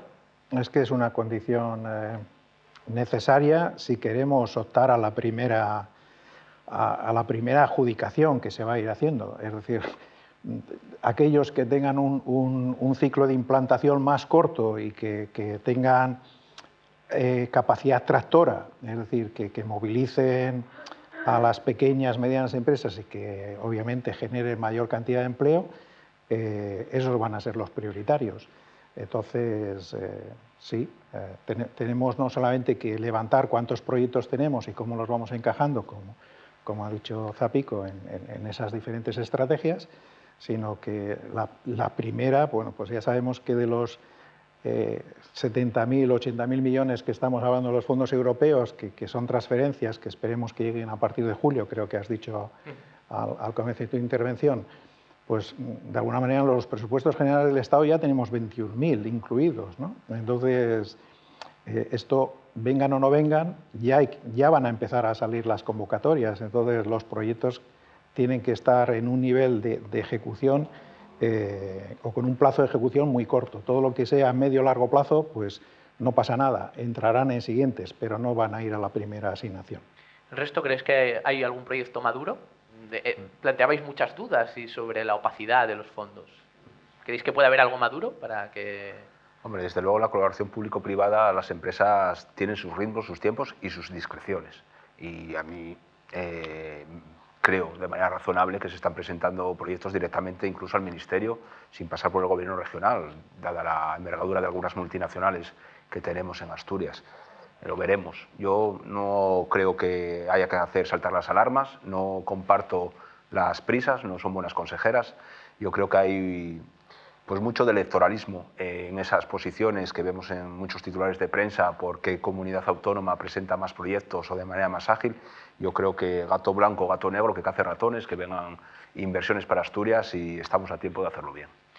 Os planteo, Beatriz y Susana, otra de las preguntas que nos plantean, la reducción del Fondo de Transición Justa, que previo al trílogo, que es el debate de Consejo, Comisión y Parlamento Europeo, ha quedado reducido a una cuantía bastante inferior y además con unos condicionantes que, por ejemplo, a Asturias no le benefician porque se considera todo el territorio español un elemento, un territorio afectado por la transición justa y no a regiones concretas como ocurría con otros fondos. Y además la concurrencia competitiva que se está planteando, que puede generar muchos problemas a los proyectos desde Asturias.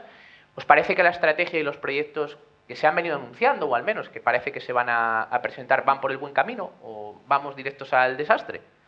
¿Te refieres a los de transición justa? Sí, a los de transición justa, porque tienen mucho que ver, una de las patas fundamentales de los fondos europeos. Yo es que tampoco conozco exactamente lo que se ha presentado como proyectos de transición justa. Yo en todo ese proceso lo que sí que me gustaría señalar como positivo ha sido la participación pública. Por lo menos se nos dio la oportunidad a diferentes colectivos sociales de aportar ideas y de participar. Y bueno, desde el movimiento ecologista sí que hemos planteado ideas y proyectos para desarrollar, algo que en los fondos europeos no está totalmente obsoleto, ¿no? Pero no conozco exactamente qué proyectos de transición justa ha presentado el Principado, exactamente, entonces no te puedo decir.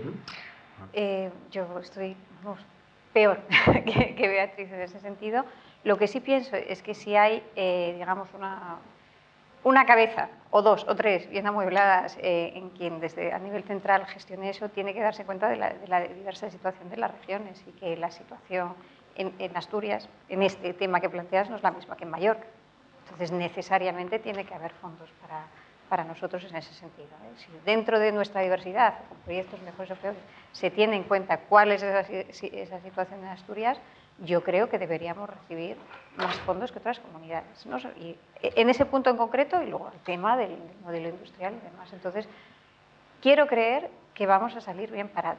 Lo que quiero es pensar en una gestión eficiente de los mismos, porque Asturias lo necesita por este tortazo de la COVID, pero por la situación que arrastrábamos, por la ineficiencia en el uso de los recursos mineros, por nuestro agotamiento del modelo energético y porque en el tema yo creo que es prioritario para nosotros. A raíz de esto le quería preguntar a José Manuel, porque él es de la zona y conoce perfectamente el caso. Creo que leía hoy que los tres proyectos alternativos al cierre de la térmica de Helada habían sido rechazados por el Ministerio. Parece un jarro de agua fría, ¿no? O sea... Bueno, es cierto que el Instituto para la Transición Justa, antiguo Instituto del Carbón, ha hecho un espacio de participación muy amplio en los tres convenios de transición justa que hay para Asturias, el de Nalón, Caudal y Suroccidente Asturiano, que ha tenido en cuenta las opiniones del tejido social de las zonas y que se están presentando proyectos, tanto públicos como privados,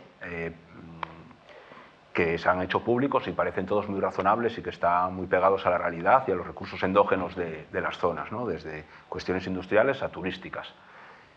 A partir de ahí, esta primera convocatoria yo creo que era una cuestión de prueba y error, que estaba muy mal elaborada, muy precipitada, donde los ayuntamientos no tienen capacidad técnica para presentar proyectos solventes.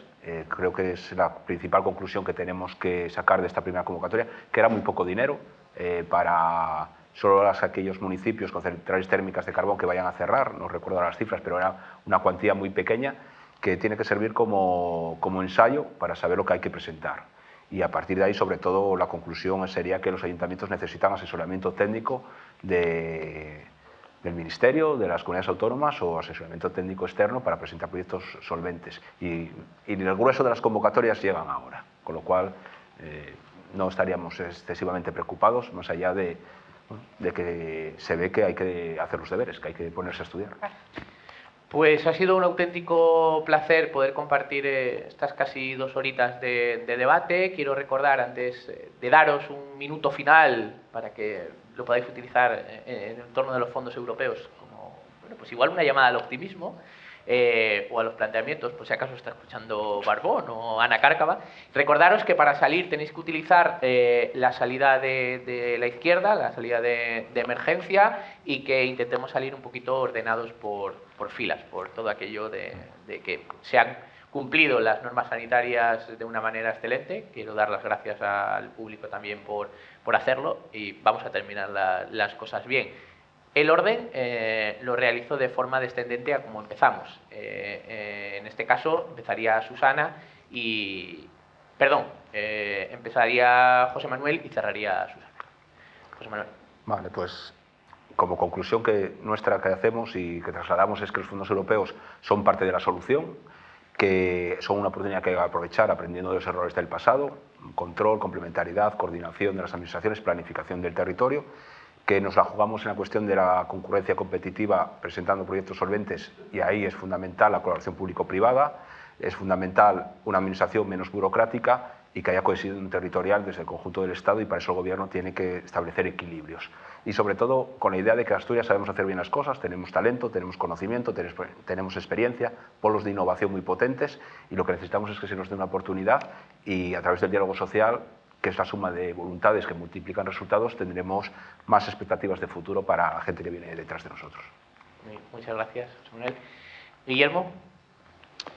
Pues como yo suscribo lo que ha dicho José Manuel, para no repetir voy a dejar, si durante la intervención he dicho la cantidad de dinero que nos va a dar Europa y que va a gestionar Madrid y que tenemos que intentar cogestionar, y he dicho que yo creo que uno de los mayores desafíos que tenemos es cómo vamos a ser capaces de generar empleo. Pues para mí la prioridad número uno dentro de estos proyectos europeos, además de lo que se está haciendo y lo que se ha descrito, es cómo somos capaces de atraer proyectos de base tecnológica internacionales a Asturias. Y por poner una muestra, exactamente igual que ha hecho Guadalajara, Castilla-La Mancha, a través de Iberdrola, de traer a una empresa americana y decir que ponga una fábrica de electrolizadores para el hidrógeno, que va a invertir 50 millones y crear 350 puestos de trabajo, y lo está haciendo en una zona cercana a Madrid, ¿no? Que ha competido con otras áreas industriales, como puede ser el País Vasco, como no sé si ha competido o no con Asturias, pero bueno, el hecho es que ese proyecto ha ido allí, y ha ido porque por renta esa es una zona que tiene capacidad de tener mejor financiación europea que otras comunidades. Bueno, pues yo creo que tenemos que compartir de que es una oportunidad, de que los fondos efectivamente tienen que ser, hay que trabajar activamente, hacerlo, como dicen ahora los europeos, de forma inteligente y tener claro cuáles son los objetivos. Entonces, para mí es cómo vamos a ser capaces de generar empleo, cómo vamos a ser capaces de traer aquí nuevas empresas de base tecnológica. No tenemos por qué seguir pensando en las empresas del pasado, ni tienen por qué ser la solución, pero que seamos conscientes de que si no vienen ese tipo de empresas aquí y no aprovechamos ese dinero y seguimos diseminando el dinero entre pequeños proyectitos, pues bueno, es una opción, pero desde mi punto de vista es que nos centremos en proyectos. Otra vez, las economías de escala hacen mucho hoy en día en un mundo globalizado, ¿no? Y ya está. Gracias, Guillermo. Beatriz. Sí. Bueno, pues yo querría terminar un poco haciendo alusión a que, bueno, aunque realmente nuestro mundo occidental posiblemente no lo percibamos porque, bueno, quizás unas pocas personas vivimos bastante bien, la realidad es que estamos ante una profunda crisis ecosocial que, bueno, que la ciencia nos lo está diciendo, que nos puede poner al borde del precipicio. El hacer frente a esta situación implica, entre otras cosas, el disputar el futuro a los que son, consideramos alguna gente, los nuevos amos del mundo, que no son otros que los fondos de inversión que controlan cantidades de dinero superiores al Producto Interior Bruto de muchos países, como puede ser España. Y son quienes deciden qué políticas se llevan a cabo y qué políticas no. Entonces, la alternativa, pensamos, que está en generar un frente amplio, y aquí un poco me parece que estamos representantes de todos estos colectivos, un frente amplio que va desde la ciencia hasta las empresas, pequeños y medianos empresarios, el sindicalismo, que de alguna manera luchando, trabajando en común, podamos pues eso, disputarles el futuro a quienes ahora pretenden manejar estos fondos, en el caso concreto, que tampoco es una cantidad de dinero tan elevada, ¿no? Como decíamos antes, se representa el déficit del año 2020, el déficit público español, ¿no?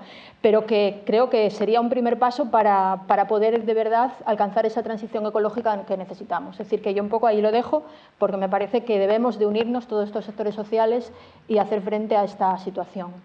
Muchas gracias, Beatriz. Susana. Bueno, pues a pesar de lo pesimista que me he mostrado en el debate y pesimista respecto al uso de fondos privados que hemos tenido, evidentemente que llegue dinero es una buena noticia, por la situación que hemos vivido y por la situación de Asturias. Quiero creer que estoy equivocada y que toda la ineficiencia de los gobiernos asturianos pues, bueno, va a llegar a su punto final y que vamos a saber defender nuestros intereses. Creo que además es un gobierno que no debería haber injerencias políticas, pero está alineado políticamente con el gobierno central, y el hecho de que no nos haga muchos casos pues es el reflejo de que somos una comunidad que en un momento dado fuimos algo y hemos ido a menos. Entonces, a veces yo creo que no somos conscientes que no pintamos nada en España, ¿no? Entonces, quiero creer que si somos capaces de presentar proyectos en la línea de lo que se está planteado, y si alguna alma caritativa se da cuenta de que la situación de Asturias hace que por distintas circunstancias lo necesitemos más que otros, se deriven aquí, se gestionen bien, y por supuesto totalmente de acuerdo con la opinión planteada con el representante del COE, a empresas fuertes que representen un cambio tecnológico y que supongan empleo para nuestros hijos, la niña que está ahí en su primera fila y primer mando, que las madres no nos veamos reflejadas en la madre del emigrante, la Yoca el Rinconí, porque no son leyendas urbanas, descansen en paz Iñareces, pero no son leyendas urbanas, y yo estoy muy orgullosa de ser asturiana y quiero una tierra donde puedan crecer mis hijos y mis nietos, y que si se quieren ir, que sea por propia voluntad, ¿no? Pero no que tengamos asturianos en la diáspora, como está en la contra del comercio, y es porque se han ido. Entonces, generemos empleo, hagamos una transición ecológica, olvidemos de los modelos productivos pasados y seamos eficientes, y que sí, que alguien se sienta tocado y que sea eficiente, y bueno, pues el debate habrá sido extremadamente útil, si es así, Adrián. Muchas gracias.